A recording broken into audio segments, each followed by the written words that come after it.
Hey guys, welcome back to Johnny Cracks Packs. I'm your host, Johnny Maz. Um, just thought I would say hello this Saturday and talk a little bit about sorting cards because that's what I'm going to be doing all weekend here.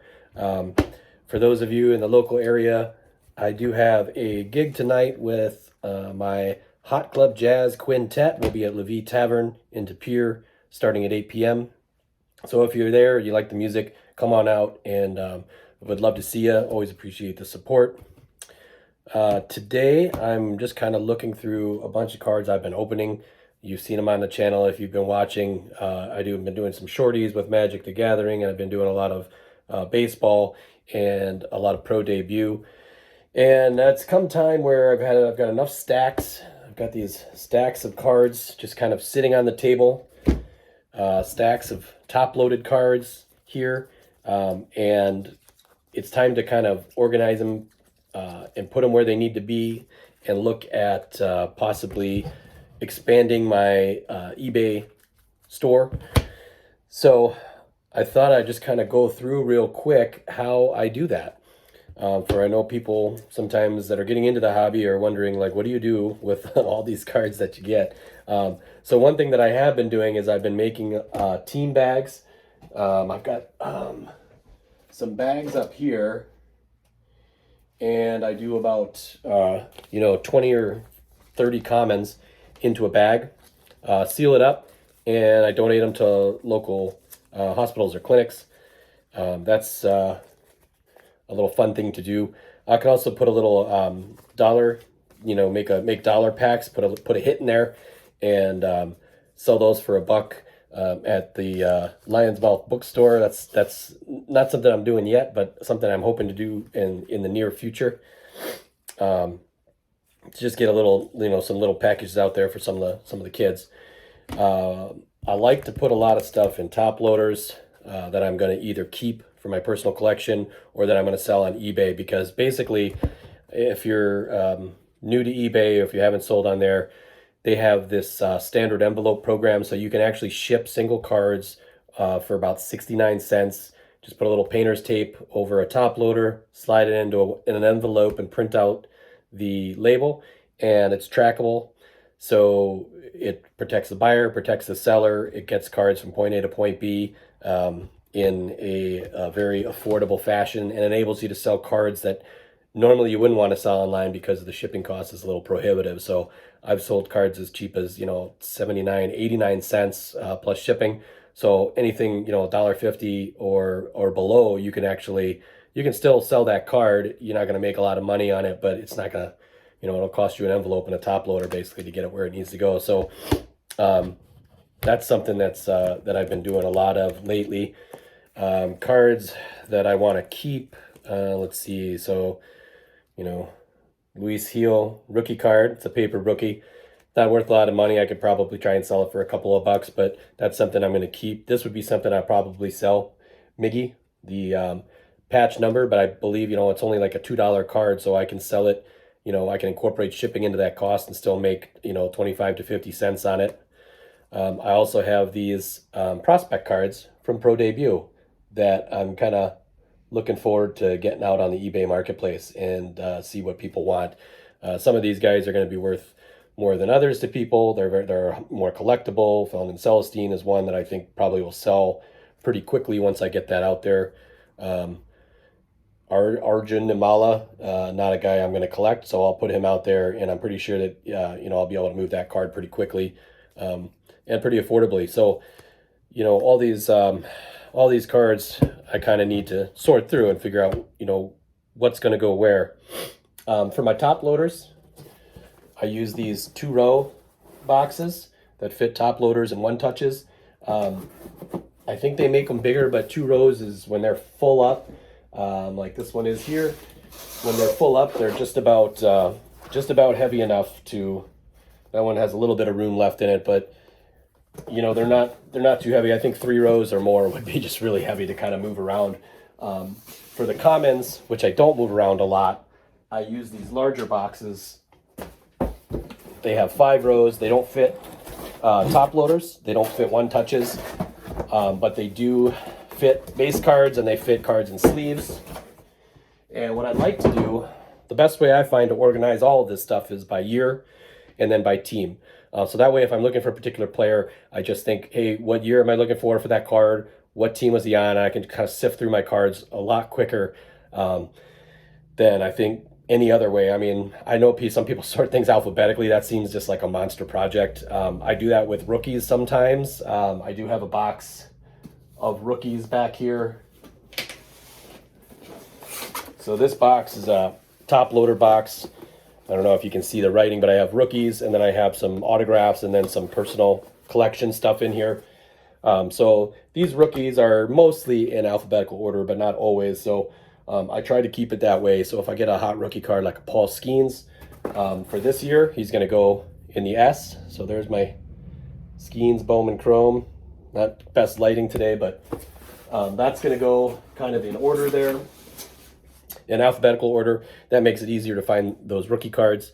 I don't put all the rookie cards in that rookie box, but most of them, because you really never know who's going to start panning out and who's going to start doing well and be desirable on that market. But that being said, I was going to show you some of the hits from some of my recent hits. I might turn this camera around to kind of like show a few of these in a minute, so we get a little bit better lighting. Yeah, it's sorting day, and it's going to be sorting day tomorrow as well. I need to go through the pro debut stuff that I picked up. There's a handful of Magic cards that I opened, and I've got some more to open on the channel shortly.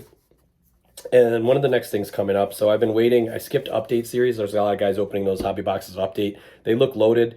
If you have the scratch to go get one, I would say go get them, because the openings that I've seen have been great. I just decided I'm going to skip update for now. The hobby boxes were $100 at my local card shop, which is, I think, what they're going for at the Topps website. But it's just a little much for me for a hobby box right now. So I did pick up, let's see, a couple boxes here of a game called Sorcery Contested Realm. And I'm going to be opening these on the channel at some point. I've got one more box coming in the mail. Found these all for MSRP. They're going for a lot more now, or a little more now and then a lot more later. But it's an interesting game that kind of follows the model of a lot of TCGs, but it incorporates so it's a battle between players, but that also incorporates a grid. So there's some tactical elements to it that I think are going to be really fun. I'm opening as a player, really not as a collector. So cards that I find in there that might be worth any money are probably going to go right online to fund some more cards so I can keep playing. And I'm going to show you one pretty cool thing right here. This is a card from Sorcery TCG, and it is signed right down here by the artist. So I believe it's Jeff Mangus.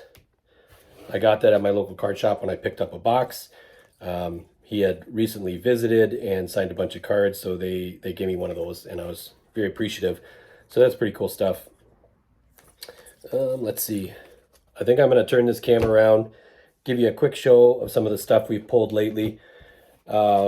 Stadium Club's coming out soon in November. I'm kind of all in on a hobby box of that at least. And then we'll probably be winding down a little bit for the winter on some of the baseball stuff, and maybe start hitting some of the discount table stuff at my local card shop. If you haven't been, Green Bay City Cards, great place to go. They have a lot of great sealed wax. They have games. They have trading card games. They have baseball, football, hockey, you name it, they have it. And they're always reasonably priced, both with their newer stuff and their secondary market stuff, their older stuff. So always appreciate that. I hope everybody's doing well and having a great weekend. I'm going to flip this around, go through some of the hits this week really quick, and then we'll see you this next week as we start opening some Sorcery Contested Realm. All right, so it's not the best lighting change, but I think it'll work. So, like I said, sorting this weekend. Be opening some more stuff this week. It's going to be some Sorcery Contested Realm. I do have that Duskmorn House of Horror pre-release kit that I still haven't opened. So that'll be on the channel this week as well. And then hopefully sometime in November, we'll get back to baseball with Stadium Club, which is my favorite of the Topps sets that comes out each year. So this is a Brown Bears card. It's a common card, I believe, and signed right down here in gold lettering, the gold Sharpie, by Jeff Mangus, the artist. So these are some of the Chrome Pro Debut cards that I pulled. Ethan Salas, Heroes of the Diamond. I'm not sure on this player how to pronounce that name, so I'm not going to try. This was an interesting one. It's kind of a blue. I believe it's numbered to 150. Eric Batanti. Jake DeLeo. It's a Chrome. This one was not numbered. This was kind of a nice hit, I think. Gabriel Rincones Jr. And it's numbered 22 of 25. Samuel Basallo Chrome. And then a Jack Hurley. So these are some of the autos that I pulled. That one is not numbered. Here's a Walker Jenkins, not numbered. And then that's the Paul Skeens rookie. I believe I had a couple other autographs here. So here's where some Bowman that I pulled out of the Mega Chrome boxes. Jason Dominguez. My first Bowman, Garrett Cole. This one is numbered, I believe, to 50. Giovanni Rodriguez, Nelvi Marte, Steven Martinez. I think that's the best angle right there. Giovanni Castillo, Henry Davis, who unfortunately had an injury this year and was sent back down to the minors. Hopefully he has a strong comeback next year. I think he's got some potential. And then Joshua Lugo. So those are some of the better hits from this week. Like I said, I'm going to get a few of these things up on eBay, the stuff that I'm not going to keep. The stuff that I am going to keep will go in one of those boxes that I showed you. Here's Dernish Valdez, CC Sabathia. This was kind of a cool throwback card. And then the Heroes of the Diamond, Jackson Holiday. So that kind of rounds that out. So I'll be updating the eBay store. If you are interested in any of the cards that I've pulled on this channel, they are available at the Lion's Mouth Rejects is the name of my store on eBay. Not all the cards are up there, but if you see a card in any of my videos and you're interested in it, just shoot me a message and we can work something out. But otherwise, check that eBay store. I put more and more stuff up there now and again. I think there's probably 20 or 30 cards up right now, but I've got kind of an ever-growing library of cards I'm looking to move. Also sell some used books on there too, so appreciate any support. All that money goes kind of right back into the hobby, so appreciate it. Hope everybody's having a good weekend. Go Yankees. We got another chance to close it out tonight. I think that's going to be a pretty exciting game. So just hoping for a good baseball game. Unfortunately, I'm going to be out at a gig, or fortunately, I guess you could say I'll be out at a gig playing some guitar with the guys and gals from Cat Plan, and we'll be at Levy Tavern at 8 p.m. So have a good weekend. Much love. Appreciate all the support. Hit like and subscribe, and I'll see you next time.